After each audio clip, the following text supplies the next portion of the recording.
Today's topic is the first and latter string construction. There are two methods to solve such kind of a problem. Method one, that is by using a join method and the list comprehension, and the method two by using the join and OR method and the list comprehension. Let's start from the first method, that is the join and the list comprehension. So first we are going to take the input from the user, that up to which number does the user needs the string to be constructed. After that, we have user list comprehension over here, in which we are going to go through up from the range of 65 to the 65 plus n. And after that, we are going to print that particular string.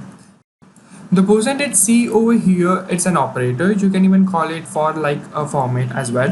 What it's gonna do is it's going to print that particular element, and the join is going to join the next element with it, and we are storing it into the string one, and we have them as an output.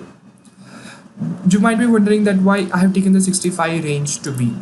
I have taken the 65 since I need and all of the alphabets to be into the uppercase. If you need to be it into the lowercase, then you can start it from the 97, because the lowercase of an alphabet start from the 97.